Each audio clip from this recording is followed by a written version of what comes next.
Security and exchange commission نے stock market میں ہیرا پھیری میں ملوث افراد کے خلاف فوجداری مقدمات درج کر لیے۔ اسپانسرز، بروکریج ہاؤس مینجمنٹ کے افراد کے خلاف علیحدہ فوجداری مقدمات درج کیے گئے۔ مزید جانتے ہیں ڈان نیوز کے نمائندے طاہر شیرانی سے۔ طاہر بتائیے گا فوجداری مقدمات کن کن کے خلاف درج ہوئے ہیں؟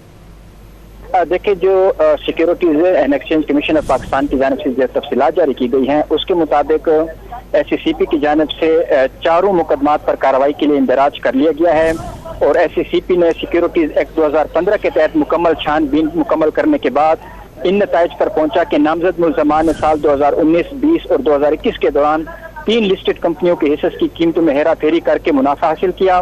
اعلامیہ کے مطابق تحقیقات سے یہ بھی ثابت ہوا کہ ان افراد نے حصص کی قیمتیں بڑھا کر ٹریڈنگ کے آرڈرز لگائے اور ایک دوسرے کے ساتھ یہ حصص کی خرید و فروخت کرتے رہے تاکہ ان مخصوص حصص کی قیمتوں میں مصنوعی طور پر اضافہ کا رجحان ظاہر کیا جا سکے۔ ایس سی سی پی کے مطابق ملوث افراد نے حصص کی خریداری کے جعلی آرڈرز کا بھی اندراج کروایا اور پھر ان ٹرانزیکشنز کی ایک بڑی تعداد کو منسوخ کر دیا، جس کے نتیجے میں ممکنہ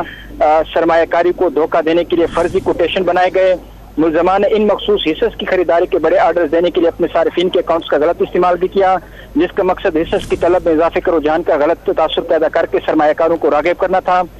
سیکیورٹیز ایکٹ 2015 کے مطابق مارکیٹ میں ہیرا پھیری ایک مجرمانہ جرم ہونے کی وجہ سے 3 سال تک قید اور 20 کروڑ روپے تک جرمانہ ہو سکتا ہے۔ جو افراد ہیں اور کمپنیاں ہیں ان کے حوالے سے ایس سی سی پی کی جانب سے نام ظاہر نہیں کیے گئے ہیں، کیونکہ مقدمات درج کیے گئے ہیں اور اس کے آگے جو عمل ہوگا وہ سزاؤں کا ہوگا اور قید کا ہوگا۔ تو اس حوالے سے ایس سی سی پی کی جانب سے جو تفصیلات جاری کی گئی ہیں اس میں یہ بتایا گیا کہ جو مختلف حصص کی قیمتوں میں ہیرا پھیری ہے ان میں ملوث اسپانسرز اور بروکریج ہاؤسز مینجمنٹ کے افراد کے خلاف علیحدہ فوجداری مقدمات درج کروائے گئے ہیں۔ جی ٹھیک ہے طاہر، بہت شکریہ آپ کا۔